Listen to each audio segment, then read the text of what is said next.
A cold, unyielding dread, sharper than any Yukon winter wind, began to gnaw at Silas Blackwood's gut as he approached the final set of his trapline. In his 72 years, he had seen enough suffering to recognize its subtle, pervasive scent, a tang in the crisp air that was more than just pine and snow. For decades, this unforgiving wilderness, spreading across the remote reaches of the Yukon Territory, had been his solitary domain, a vast, silent partner in a harsh, unwritten contract of survival. Every snare he laid was a precise calculation, a silent agreement with the land to provide, to sustain his meager existence. His movements, honed by years of solitude and relentless labor, were economical, fluid as a shadow gliding over the snow-crusted earth. Every sinew in his lean, weathered frame knew the rhythm of the forest, the subtle shifts in the snow, the whispers of unseen creatures. This morning, however, as the sun, a pale, indifferent orb, barely touched the highest peaks of the snow-laden pines, something felt profoundly wrong. He had expected the familiar, the lifeless weight of a lynx, perhaps the sleek, valuable pelt of a marten. What he found instead, nestled precariously close to the edge of a frozen stream, was a small, shivering bundle of gray fur, barely distinguishable from the surrounding snow. A wolf pup, no older than a few months, its tiny leg caught fast, hopelessly ensnared in the steel jaws of a leg-hold trap. Its whimpers, thin and reedy, were almost swallowed by the vast silence, yet they pierced through the hardened shell of Silas's heart, a sound he hadn't heard in such raw vulnerability for perhaps 50 years, a lifetime ago. The sight was familiar, yet this time a chilling difference resonated within him.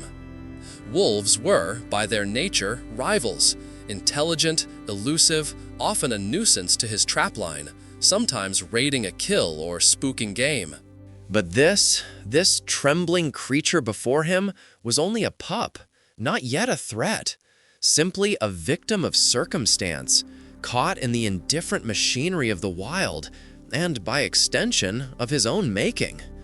Its eyes, wide with an agony and fear that transcended Silas's, in their depths, he saw not the predatory gleam of a seasoned hunter, but the raw, unfiltered terror of a child. The instinct of a seasoned trapper, honed over half a century of grim necessity, screamed a clear, unambiguous command: dispatch it quickly, end its suffering. It was the practical, efficient, merciful choice in this brutal world.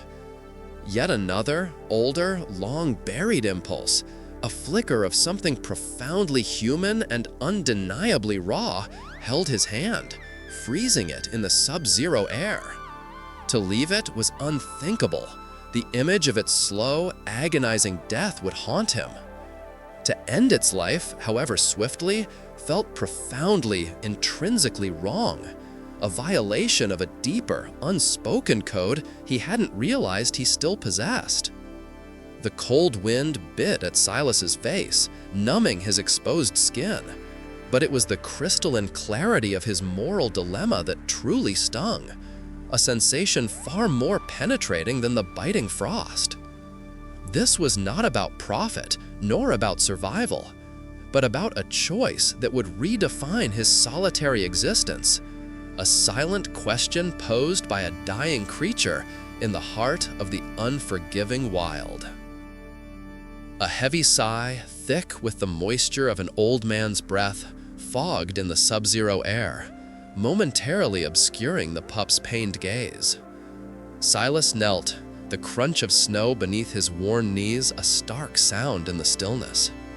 His calloused fingers, usually swift and brutal with the cold steel of his tools, moved now with a surprising, almost alien tenderness. Each movement was deliberate, a slow, painstaking ballet of empathy over instinct. He carefully, painstakingly worked the spring mechanism of the trap, the intricate, unforgiving teeth designed to hold fast. The pup, Weak as it was from pain and exposure, thrashed in terror, a desperate, instinctual surge. Its tiny fangs, not yet strong enough to inflict real harm, snapped uselessly at the empty air, a pitiful show of defiance against an impossible predicament. A low, guttural whimper escaped its throat, a sound that resonated with primal despair.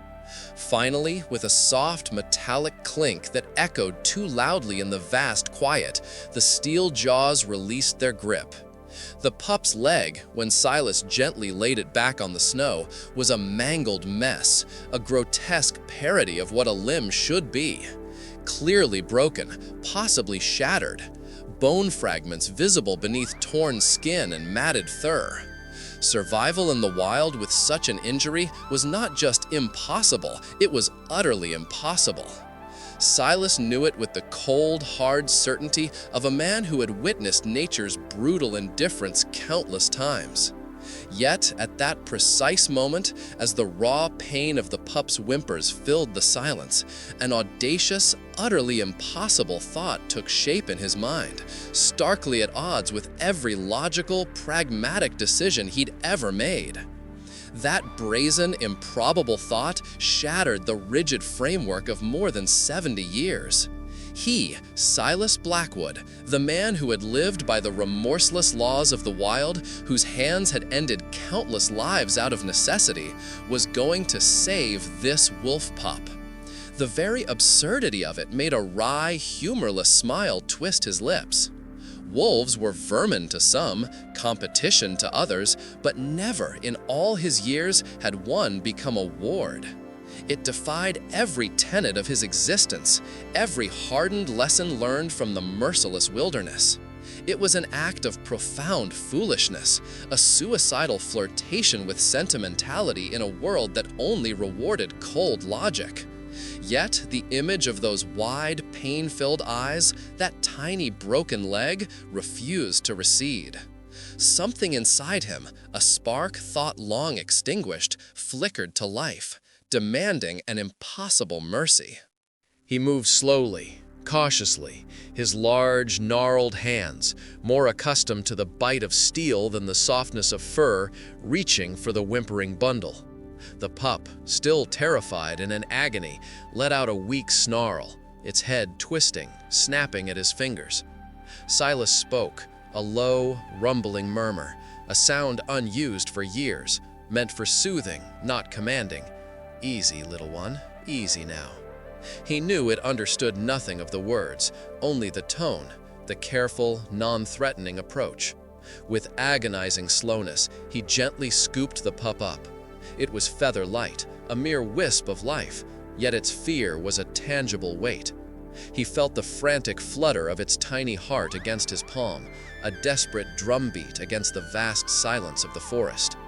The warmth of its fragile body, trembling, was a stark contrast to the biting cold that seeped into his bones. He unwrapped a spare wool blanket from his pack, a utilitarian item meant for bivouacs, and, carefully, meticulously, swaddled the pup, creating a makeshift cocoon against the elements.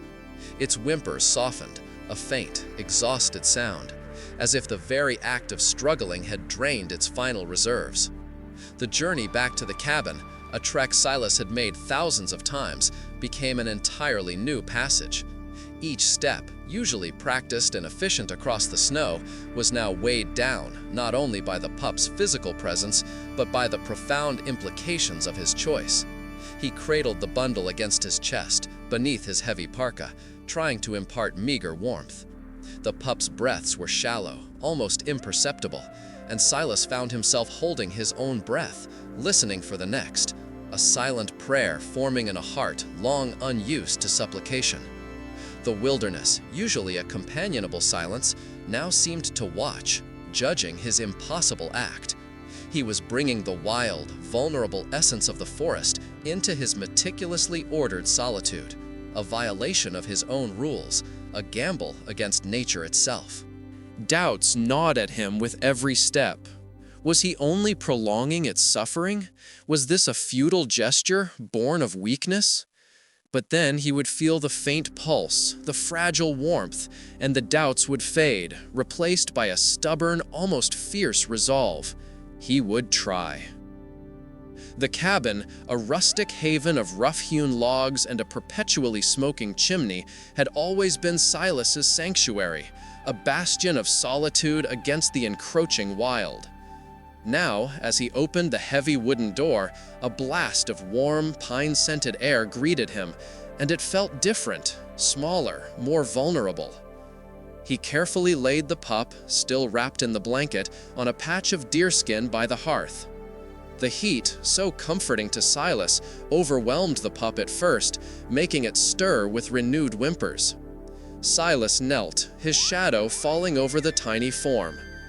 His hands, more used to mending traps and sharpening knives than tending wounds, now moved with awkward tenderness. He had no medical supplies for animals.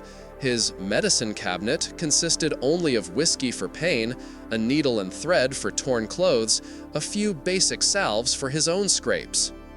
He assessed the injury.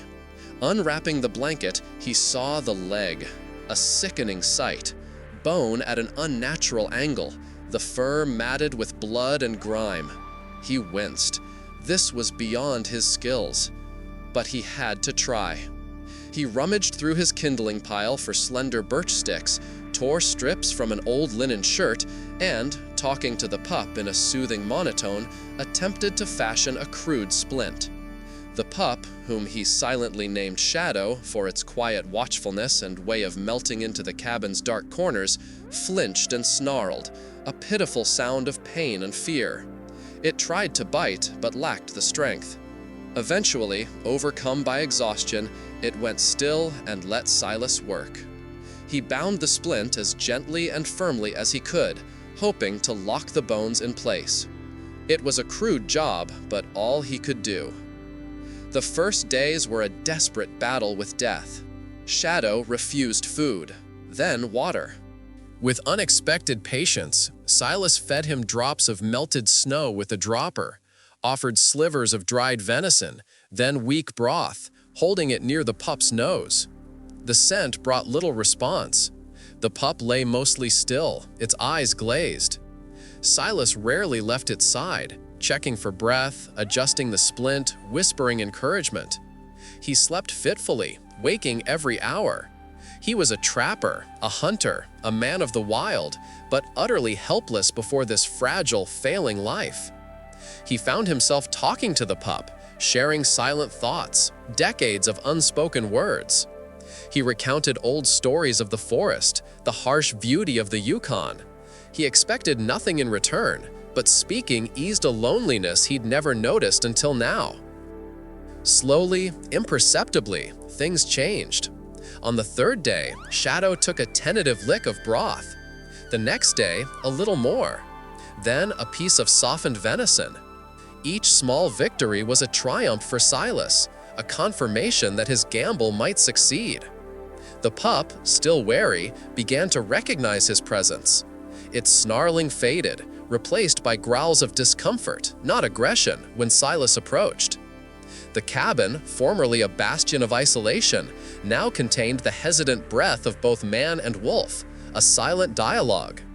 The crackling fire, the scent of pine, the quiet rhythm of Silas's movements all became a new, strange world for the injured animal. Healing was slow, arduous, a testament to wild resilience. Shadow's leg mended imperfectly, bone knitting with a distinct limp, a subtle reminder of his ordeal.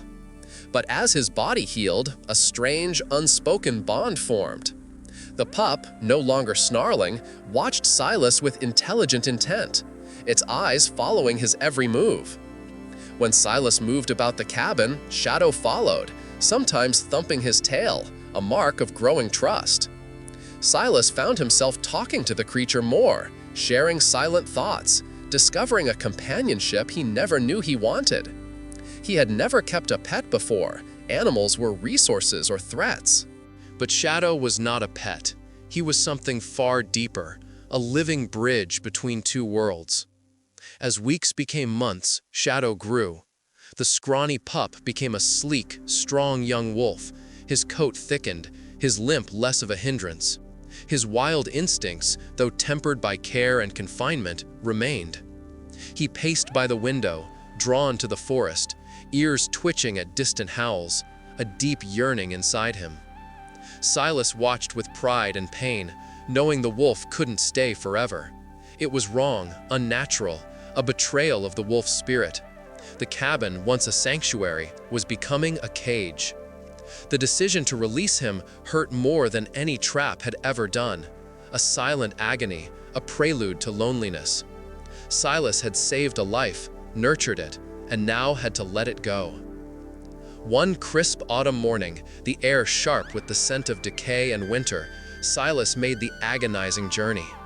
He led Shadow deep into the woods, far from human scent, to a place where wildness reigned. He knelt, resting his hand on the wolf's head, feeling the warmth and strength beneath the fur. His throat tight with all he could not say, he looked into Shadow's knowing eyes, a reflection of the bond between them. With a final lingering stroke, he whispered, "Go on, Shadow. Be free. Find your own kind."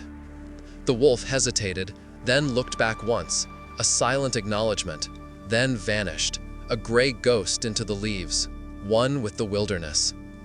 Silas stood for a long while, the silence now an ache where a warm presence once lay. Winter returned with brutal vengeance. Silas, caught far from his cabin on a trapline check, found himself fighting for his life.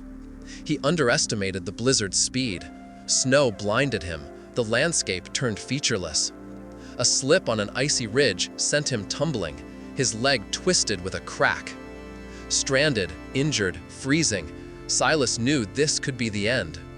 The cold numbed him, slowing his mind. He closed his eyes, surrendering to fate, his life ending alone in the storm. He remembered Shadow, a fleeting image of warmth, his final memory before darkness.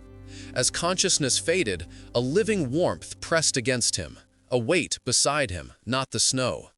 Through the storm, he saw a dark, massive form, a wolf, snow-dusted fur, piercing amber eyes. And then the unmistakable limp, Shadow. The wolf nudged him, growling not in threat but urgency, trying to haul him forward, away from danger. Shadow stayed, shielding Silas, sharing his warmth, his wild strength, a barrier against death. Silas drifted in and out, but whenever he woke, Shadow was there, a silent guardian. The wolf nudged, licked his face, keeping him alert, keeping life inside him. When Silas finally managed to crawl, agonizingly, Shadow led him, guiding him by instinct to the scent of wood smoke, the direction of home. The wild had returned what a man had saved, repaying the debt in the most extraordinary way. Silas stumbled home, the wolf's warmth still lingering as a phantom comfort. His leg ached, but the pain was nothing compared to the overwhelming realization within him.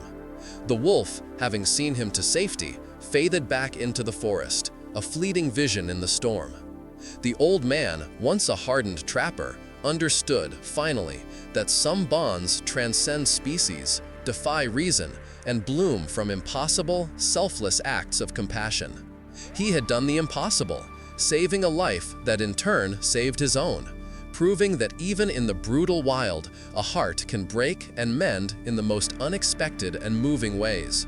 The cabin, once a symbol of solitude, now held echoes of a shared story, a testament to a connection that redefined his understanding of life, loyalty, and the unspoken language of the wild heart. He knew he would never be the same. The Yukon wilderness, always his home, now felt alive, a silent witness to the impossible bargain struck between an old man and a wolf, a bond forged in pain and sealed by unimaginable grace.